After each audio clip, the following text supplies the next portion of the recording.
এটা কোন জনপ্রিয় লোগো, যেটা আসলে কোনো লোগো নয়, এটা একজন গুরুত্বপূর্ণ ব্যক্তির ঘরের লোকেশন হাইড করা আছে। এটা কোন জিনিস যেটা আপনি প্রতিদিন ব্যবহার করেন শুধুমাত্র এটা লোগোর জন্য, যেটা আপনি নিজেও জানেন না। তাই অনুরোধ থাকবে ভিডিওটি শেষ পর্যন্ত দেখার জন্য, কেননা এমনই সকল চমকে দেওয়া মজার ঘটনাগুলো আজকের ভিডিওতে আপনারা দেখতে যাচ্ছেন। বর্তমানে কোকা কোলা অনেক অ্যাট্রাকটিভ ড্রিঙ্ক। কোম্পানি নিজেরাও জানতো তাদের প্রোডাক্ট অনেক অসাধারণ, শুধুমাত্র তাদের অনেক সুন্দরভাবে এই প্রোডাক্টের ব্র্যান্ডিং করার প্রয়োজন পড়বে। প্রথম দিকে কোকা কোলার লোগো অনেক সিম্পল ছিল, শুধুমাত্র কোকা কোলার লেখা থাকতো, তাও আর একদম ব্ল্যাক অ্যান্ড হোয়াইট কালারে। কিন্তু এরপরেও এই ড্রিঙ্ক অনেক বেশি পপুলার হয়ে যায়।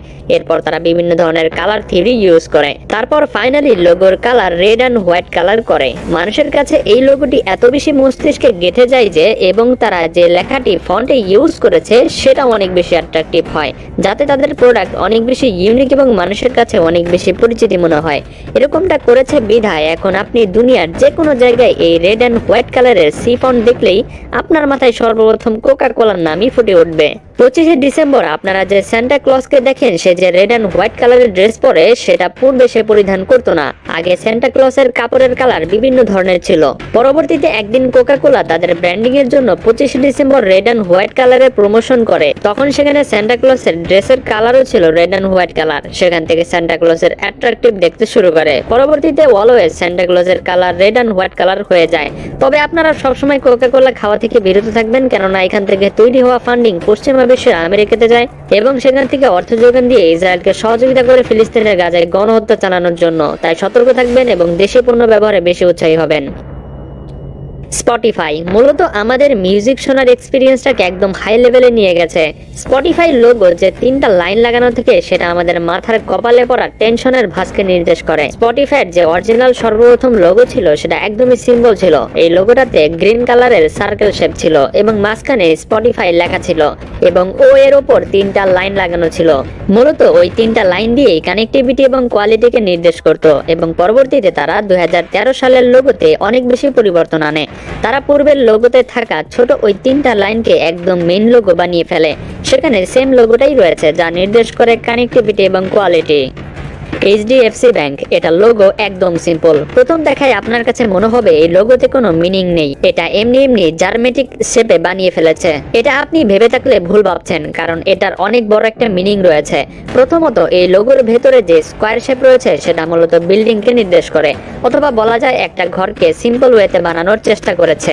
এরপর চারপাশে যে মার্কিং রয়েছে, এটা মূলত ফোকাস মার্কিংকে বোঝানো হয়েছে, যেটা মূলত ক্যামেরাকে নির্দেশ করে। তাহলে মূল যে বিষয়টা দাঁড়ালো সেটা হচ্ছে তারা ক্যামেরা দিয়ে অলওয়েজ আমাদের ঘরের উপর ফোকাস করছে বা নজর রাখছে। এবং লোগোর নিচে একটা স্লোগান ছিল, উই আন্ডারস্ট্যান্ড ইউর ওয়ার্ল্ড। একটা মিডল ক্লাস ফ্যামিলি, তার ঘর এবং পরিবারই তার পুরো পৃথিবী। এইচডিএফসি ব্যাংক মূলত অনেক বড় একটা মার্জ তৈরি করেছে হোম লোন দেওয়ার ক্ষেত্রে। কারো যদি হোম লোন নেওয়ার প্রয়োজন পড়ে, তাহলে সর্বপ্রথম মানুষ এইচডিএফসি ব্যাংকে যেতে বেশি পছন্দ করে। কি লোগোটা একদম ক্রিয়েটিভ ওয়েতে বানানো হয়েছে না? যা প্রথম থেকে কিন্তু আপনি এত কিছু বুঝতেই পারছিলেন না। আপনি যদি এয়ারটেলের সর্বপ্রথম লোগো দেখে থাকেন, তাহলে বুঝতে পারবেন সেটা একদমই সিম্পল ছিল। ওরা জাস্ট নর্মাল ফন্টে এয়ারটেল লিখে দিয়েছিল এবং এটার কোনো মিনিংও ছিল না। পরবর্তীতে তারা ইয়ার লেখাটি এক কালার এবং টেল লেখাটি অন্য কালারে লিখে, এবং এই দুইটার ফন্ট ছিল আগের মতোই, যদিও এটার বিশেষ কোনো হিডেন মিনিং ছিল না। যাই হোক, এরপরে তারা লোগোতে আরো বেশ কিছু চেঞ্জ করে এবং তাদের লোগোর সামনে এয়ারটেলের ফন্টের এমন এক ফন্ট লিখে দেয় যা একদম মেইন লোগোতে পরিণত হয়ে যায়। এই লোগোটা একদম ডিফারেন্ট এবং ফ্রেম ছিল। 2010 সালে তৈরি করা এই ফ্রেম উইং এবং সেপারেট, এটাই নির্দেশ করে যে নো বাউন্ডারি। এর মানে হচ্ছে তারা বোঝাতে চেয়েছে যে পৃথিবীতে আপনি যে প্রান্তে যান না কেন এয়ারটেলের নেটওয়ার্ক পাবেন এবং কোনো এটাতে বাউন্ডারি নেই। এবং এই লোগোটা এরকম কিছুই হয়তো বোঝানোর চেষ্টা করেছে। বন্ধুরা, আপনারা কি জানেন ইন্ডিয়াতে একটা সময় ছিল যখন ব্রিটিশরা ইম্পোর্টেড পেইন্টের উপর ব্যান করে দিয়েছিল? তখন ইন্ডিয়ার মহারাষ্ট্রতে কয়েকজন বন্ধু মিলে নিজেরাই পেইন্ট তৈরি করার উদ্যোগ নেয়। তখন তারা সেটার নাম দিয়েছিল এশিয়ান পেইন্ট। এবং আপনারা এখন এটার মডার্ন লোগো সম্পর্কে তো জানেনই, যেটা দেখতে এরকম দেখা যায়। এবং এই লোগোর নিচে যে এশিয়ান পেইন্ট লেখা থাকে এবং সেটার নিচ দিয়েও রং যেন চুয়ে চুয়ে পড়ছে, এরকম গ্রাফিক্স দেখানো হয়েছে। চলেন আপনাদের এশিয়ান পেইন্টের একটা ছোট হিস্ট্রি বলি। একটা সময় ছিল যখন এটার ম্যাসকট অনেক বেশি পপুলার ছিল। জি হ্যাঁ, আমি বলছি গাড্ডু চরিত্রের কথা। জি হ্যাঁ, এই গাড্ডু একজন ফ্রিকশনাল মাস্কট ক্যারেক্টার ছিল এশিয়ান পেইন্টের জন্য শুধুমাত্র। পরবর্তীতে এই ক্যারেক্টার ইন্ডিয়াতে এত বেশি জনপ্রিয় হয়ে যায় যে মনে হয় এটা বাস্তব কোনো কিউট বাচ্চা। বর্তমানে কোনো কোম্পানি এসব জিনিসের প্রতি কোনো নজরই রাখে না, কিন্তু একটা সময় ছিল যখন কোম্পানি ম্যাসকট অনেক বেশি গুরুত্বপূর্ণ ছিল, কেননা ম্যাসকট একটা কোম্পানির মূল চেহারা ছিল।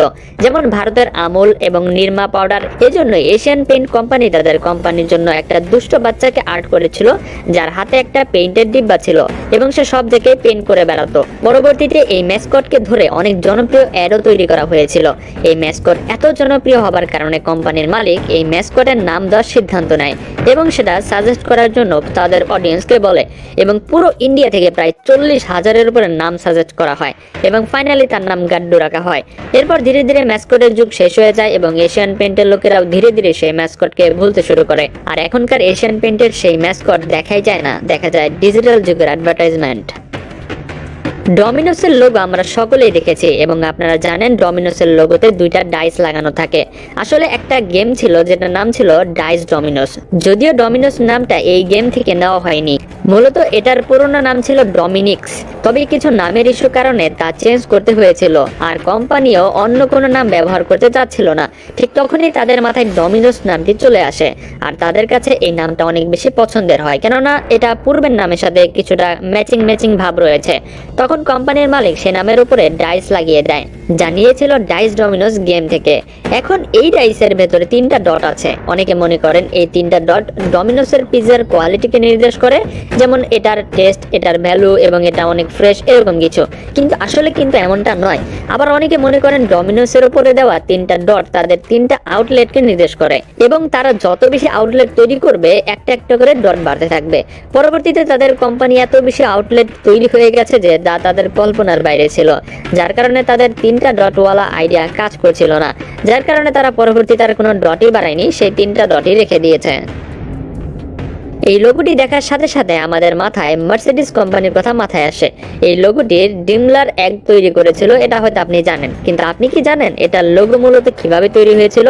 যখন পল এবং অ্যাডলফ অনেক ছোট ছিল তখন তার পিতা এমনি 3টা স্টার বানিয়ে ফেলেছিল পোস্ট কার্ডে তার ঘরের লোকেশন জানানোর জন্য। যাই হোক, এই বিষয়টা তার মাথায় থেকে যায়। তারপর যখন লোগোর কথা চলে আসে তখন এই লোগোটাই সেখানে ব্যবহার করে, তার মানে এই 3টা স্পাইকওয়ালা স্টার। পরবর্তীতে এটা চারপাশে একটা সার্কেল লাগানো রয়েছে, এটা এক প্রকার বিশ্বকে নির্দেশ করে। মূলত কোম্পানি জানাতে চায় যে তাদের কোম্পানি ওয়ার্ল্ড ওয়াইড, যদিও এটার কোনো প্রুফ নেই, এটা জাস্ট মানুষ মনে করে। ইউনিলিভারের লোগো যদি আপনি দেখে থাকেন তাহলে আপনার কাছে মনে হবে এটা হয়তো শুধুমাত্র একটা ইংরেজি অক্ষর, কিন্তু যখন আপনি এই ইউ অক্ষরটি মনোযোগ দিয়ে দেখবেন তখন এটার ভেতরে অনেক আলাদা আলাদা স্ট্রাকচার দেখতে পাবেন এবং এটার ভেতরে থাকা প্রত্যেকটা স্ট্রাকচার আলাদা আলাদা জিনিসকে নির্দেশ করে। এটার মাধ্যমে ইউনিলিভার বোঝাতে চায় যে ইউনিলিভার সবকিছুর ভেতরে রয়েছে। আপনি জানেন বা না জানেন, আপনার ব্যবহৃত প্রতিদিনের পণ্যের ভেতরে কিছু না কিছু ইউনিলিভারের প্রোডাক্ট থাকবেই। এভাবে ইউনিলিভার তাদের লোগোটি ইউনিক করেছে।